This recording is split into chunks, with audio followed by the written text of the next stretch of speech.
Imagine knowing that your enemy is flying over your country, over your cities, over your most secret military bases, photographing your nuclear weapons, your missile launch pads, your most classified facilities, in perfect detail from directly above, and there is absolutely nothing you can do about it.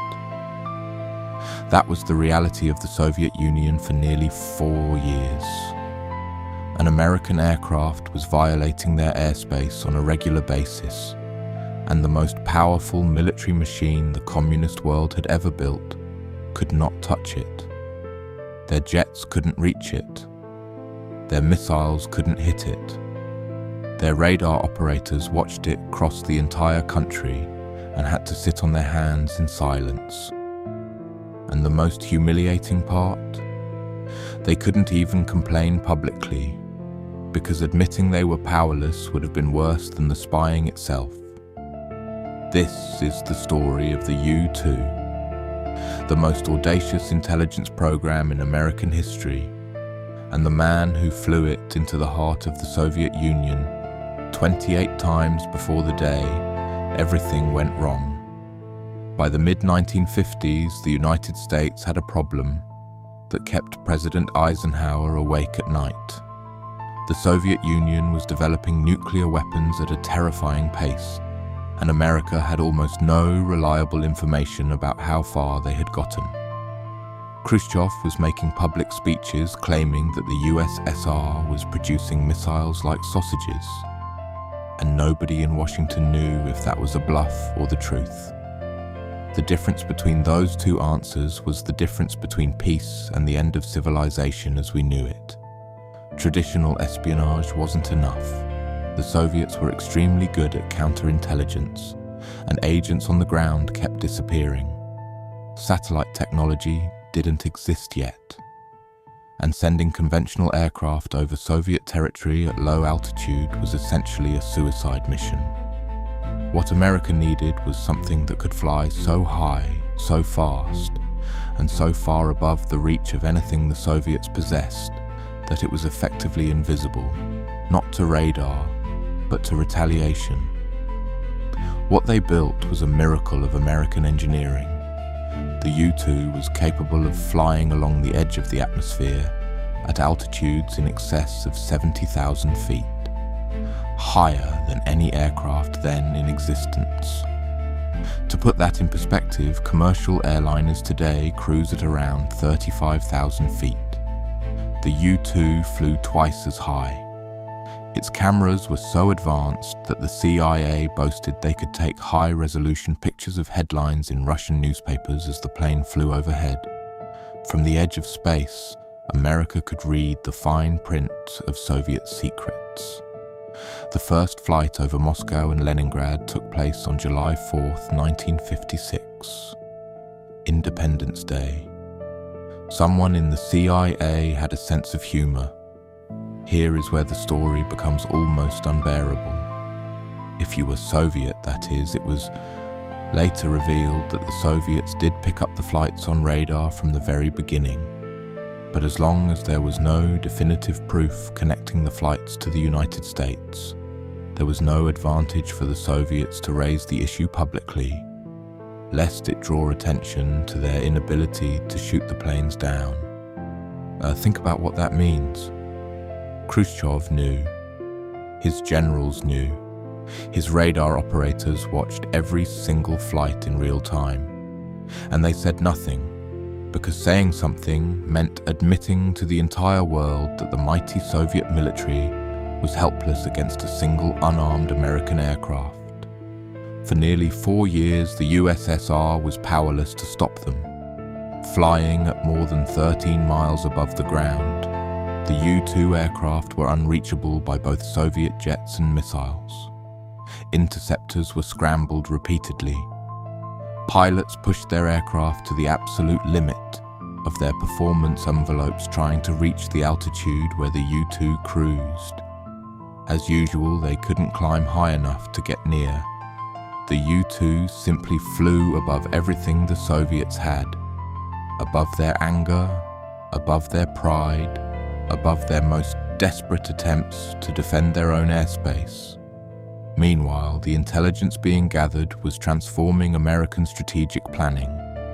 Photographs taken by the spy planes revealed that Soviet nuclear capabilities were significantly less advanced than Khrushchev had publicly claimed. The missile gap that was terrifying American politicians, the idea that the Soviets were pulling ahead in the arms race, turned out to be almost entirely fiction. America wasn't behind. America was winning. And the U-2 was the instrument that proved it. Over half of all the hard intelligence the CIA had on the Soviet Union came from the U-2 program. Half. From a single aircraft that the Soviets couldn't stop. The pilot chosen to fly the most dangerous mission in the program's history was Francis Gary Powers. The son of a Virginia coal miner, Powers was plucked from the US Air Force in 1956 and enlisted by the CIA as a spy plane pilot.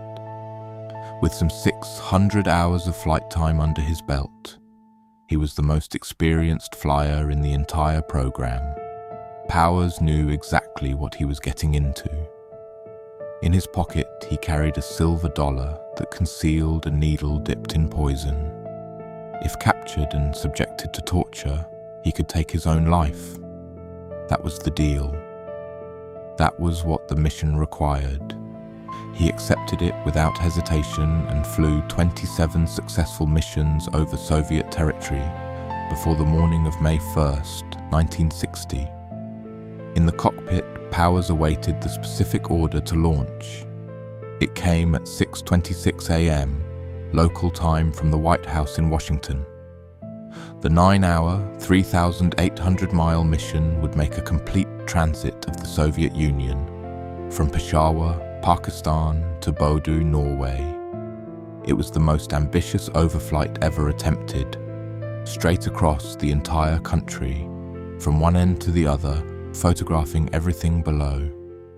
What nobody in Washington fully appreciated was that the Soviets had spent 4 years working on exactly one problem: how to build a missile that could reach 70,000 feet. May 1st, 1960, May Day, the most important holiday in the Soviet calendar, a day of military parades and nationalist celebration. And somewhere over the Ural Mountains, an American spy plane was photographing Soviet nuclear facilities from the edge of space. Defense Minister Marshal Malinovsky woke Premier Khrushchev and told him about the intruder. The Soviet leader ordered that it be destroyed regardless of cost. All air traffic across the entire Soviet Union was grounded so that radar operators could concentrate on the target. Every resource the Soviet military had was focused on a single point in the sky. Powers had been over Soviet territory for well over an hour. Interceptors were scrambled from multiple bases. As usual, they couldn't climb high enough to get near. Then the Soviets fired something new, a surface-to-air missile with a longer range than anything they had deployed before. 8 missiles were fired from 3 different battalions. The U-2 was hit. Powers felt the aircraft shudder and begin to break apart around him. He ejected. As he floated down through the Soviet sky on his parachute, he looked at the silver dollar in his pocket, the one with the poison needle, and made a decision. He put it back in his pocket. He would take his chances alive. He landed in a field. Soviet civilians surrounded him within minutes. He was captured before he could destroy any of his equipment. What followed was one of the most dramatic diplomatic confrontations of the entire Cold War. The US government initially had no idea Powers had survived.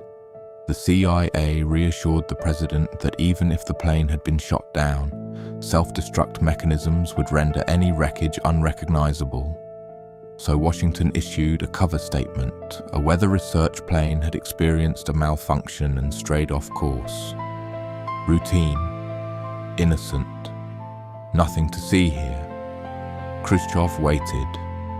He let the Americans commit fully to their lie.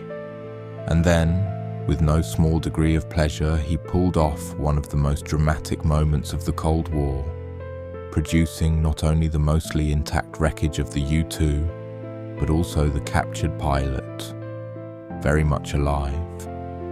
Powers was on Soviet television talking, and the wreckage of the most secret aircraft in American history was on public display in Moscow's Gorky Park for any Soviet citizen to come and examine. When the Paris summit convened days later, Khrushchev opened the proceedings by launching into an expletive-laden tirade and demanding that Eisenhower condemn the U-2 flights and issue a personal apology. Eisenhower flatly refused, and even produced a file listing evidence of Soviet espionage activities inside the United States. Fuming, Khrushchev stormed out of the room and abandoned the meeting. The summit collapsed. Any chance of a Cold War thaw evaporated in that room in Paris. On February 10, 1962, Powers was secretly exchanged for convicted Soviet spy Rudolf Abel on the Glienicke Bridge between West Berlin and Potsdam. Two men walking in opposite directions across a bridge in the middle of the night. One going home to America, one going home to Moscow. That spy swap later inspired the 2015 Steven Spielberg film, Bridge of Spies. Powers came home to a complicated reception. Some Americans believed he should have used the poison needle rather than allow himself to be captured. It was a brutal and unfair judgment against a man who had served his country with extraordinary courage. A CIA report later concluded that the government was completely satisfied with his conduct. In 1965, he received the Intelligence Star, the CIA's highest honor, for his bravery during the U-2 affair. He left the CIA, became a helicopter pilot for a Los Angeles television station, and died in 1977 in a helicopter crash. He was 47 years old. He is buried at Arlington National Cemetery among America's heroes. As for the U-2 program, it didn't end. U-2s continued making flights over Cuba and other Soviet allies, and was soon joined by an even more sophisticated intelligence tool, spy satellites. America didn't stop watching. America just found better ways to watch. The 4 years that the U-2 flew over the Soviet Union unimpeded gave the United States something more valuable than photographs of missile bases. It gave America the truth that the nation standing on the other side of the Iron Curtain, the one making the most terrifying threats in the history of the modern world, was not as powerful as it pretended to be, and America had built the machine that proved it. This is Declassified Vault. A new file opens every week. Subscribe, and make sure you're here when we open the next one.